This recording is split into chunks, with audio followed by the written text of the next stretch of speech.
साहेब काय सांगाल, आज जागतिक व्याघ्र दिनानिमित्त जळगाव शहरामधून मोटरसायकल रॅली करण्यात आली. आपल्याला म्हणजे जनतेला काय आवाहन कराल, काय संदेश द्याल? आपल्या जिल्ह्यात गेल्या अनेक दशकांपासून वाघांचं अस्तित्व सिद्ध झालेलं आहे आणि वाघांच्या अस्तित्वात आणि मानवाचं सहजीवन अतिशय उत्कृष्ट उदाहरण आपला जळगाव जिल्हा आहे. डोलारखेडा, चारठाणा जो परिसर आहे, वडोदा वन क्षेत्र, या ठिकाणी 8 ते 12 वाघांचं अस्तित्व आहे आणि सुरक्षित अधिवास आहे. वन विभागाच्या अथक प्रयत्नातून आजही ते वाघ सुरक्षित आहेत, परंतु नागरिकांमध्ये जनजागृती झाली पाहिजे या उद्देशाने गेल्या 15 वर्षापासून आपण या रॅलीचे आयोजन केलेलं आहे. आज हे 16वं वर्ष आहे आणि वन विभाग, यावल वन विभाग जळगाव, जिल्हा प्रशासन आणि सामाजिक संस्था या सर्वांच्या प्रयत्नातून, लोकसहभागातून आपण हा जनजागृतीचा रथ ओढतोय आणि 16वं वर्ष यशस्वीरित्या आपण त्यात पदार्पण केलेलं आहे.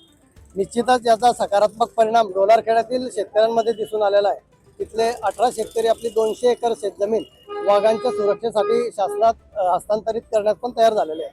ही अतिशय आनंदाची गोष्ट आहे. जनतेला काय आवाहन कराल? तर जनतेने जो वाघ किंवा जे वन्यजीव आहे याच्यासोबत जुळवून जर कार्य केलं आणि त्याला सहजीवन आपण म्हणतो की त्यांना न घाबरता त्यांच्यापासून सुरक्षित अंतर ठेवत त्यांचा दिवस जपला तर निश्चितच मानव वन्यजीव संघर्ष टळतो, अशी आपण त्या पद्धतीने जनजागृती करणार आहोत. नक्की आज आपण टायगर अवेअरनेस बाईक रॅली याचं उद्घाटन आम्ही हिरवी झेंडी दाखवून माननीय कलेक्टर साहेब, मी SP सर असतील, उपमहापौर असतील, भरतदादा असतील, सुप्रीमचे अध्यक्ष असतील किंवा सर्व जे इथे म्हणजे टायगर प्रेमी आहे ते सर्व जमलेले होते. मला वाटतं सर्व जिल्ह्यातून ते इथे आलेले होते आणि ही रॅलीचं आज उद्घाटन झालं आहे आणि ही रॅली आता पुढे त्यांची वाटचालीसाठी निघालेली आहे. तर सगळ्यात प्रथम मी सर्व जे टायगर प्रेमी आहेत त्यांना खूप खूप शुभेच्छा देते आणि मला वाटतं की आपल्याला टायगर हे रिझर्व करायचे असतील त्यासाठी आपल्याला इकोसिस्टीम आपली एक नेमलेली आहे आणि इकोसिस्टीममध्ये जे पिरॅमिड असतं, पिरॅमिडमध्ये प्रत्येकाला आपली एक जागा असते आणि मला वाटतं की आपण ह्युमन म्हणून आपण ही जागा सर्वांची रिझर्व करू शकतो. त्यामुळे ह्युमन आहेत, आपण ह्युमन आहे, त्यांनी सर्वांनी प्रयत्न केले पाहिजे की अन्य जीव जे आहे मग ते कोणतेही असो पण प्रत्येक जीवाला एक महत्त्व आहे आणि त्या प्रत्येक सायकलनेच दुसऱ्या जीवाचं हे संगोपन होत असतं. त्यामुळे मला वाटतं टायगर आपल्याला वाचवायचे असतील त्यासाठी पूर्ण इकोसिस्टीमसाठी आपल्याला त्याची काळजी घ्यावी लागणार आहे आणि तशी आपल्या मानवाकडे ती शक्ती असते की आपण सर्वांची काळजी घेऊ शकतो. तर मला याच्यातून हेच सांगायचं आहे की प्लीज आपल्याला सर्व इकोसिस्टीम आपल्याला सांभाळायची आहे. त्यात वृक्षारोपण असेल, प्रत्येक स्पीसीस असेल त्याला आपल्याला जपायचं आहे आणि ही जी रॅली निघाली आहे, सर्व जे टायगर प्रेमी आहे त्यांना माझ्याकडनं खूप खूप शुभेच्छा. धन्यवाद. सर्वांना नमस्कार. जागतिक व्याघ्र दिनानिमित्त फॉरेस्ट विभाग असेल, जिल्हा प्रशासन असेल आणि वन्यजीव बहुउद्देशीय संस्था असेल आणि इतरही सर्व सामाजिक संस्था असतील यांच्या माध्यमातून अविरतपणे ही रॅली दरवर्षी आयोजित केली जाते. त्याचं हे मला वाटतं आता 16वं पुष्प आहे आणि त्याच्यामध्ये आज त्याचं फ्लॅग ऑफ करण्याची आम्हाला संधी मिळाली. तर आपण भारताचं जर आपण बघितलं, व्याघ्र संवर्धनामध्ये खूप मोठं योगदान आहे.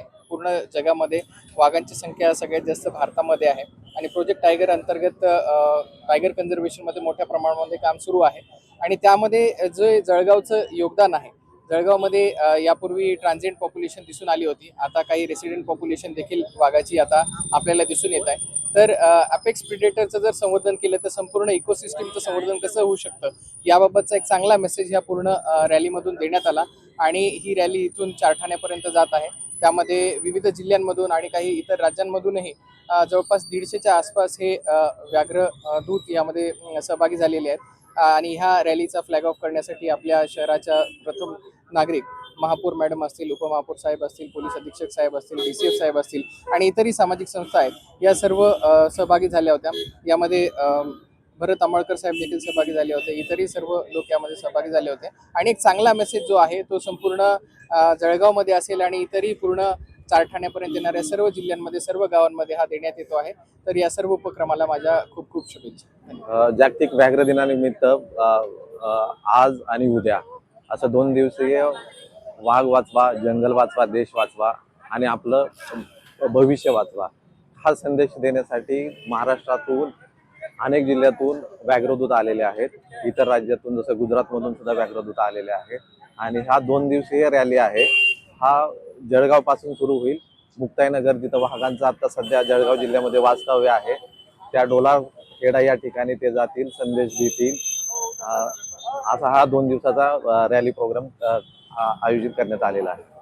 मागच्या वर्षी रावेर माल वन विभागामध्ये हा उपक्रम राबवण्यात होता. यावर्षी चारठाणा मध्ये आयोजित करण्यात आला, तर काय वेगळं वैशिष्ट्य मिळेल? यात प्रामुख्याने वैशिष्ट्य असं आहे की जळगाव जिल्ह्यामध्ये जे वाघाचं ऍक्च्युली वास्तव्य जे आहे ना ते मुक्ताईनगरच्या वडोदऱ्यामध्ये डोलारखेडे या ठिकाणी आहे. जिथं आपल्याकडे जे आपण टेरिटरी आपल्या सगळ्यांना माहिती आहे की वाघ हा टेरिटरी प्राणी आहे. तर ते टेरिटरी असल्यामुळे तिथं एक मेल वाघ आणि दोन फिमेल वाघ ह्यांचं ऍक्च्युली वास्तव्य आहे. तर हा जो संदेश आहे तर तिथं जे लोक आहेत त्या लोकांना वाघ वाचवण्याबाबत वाघाच्या संरक्षणाबाबत संदेश देणं फार महत्वाचं आहे. त्यामुळे हा प्रामुख्याने मुक्ताईनगरमध्ये वडोदा आणि डोलारखेडे ह्या भागात आपण तो रॅलीचं आयोजन केलेलं आहे.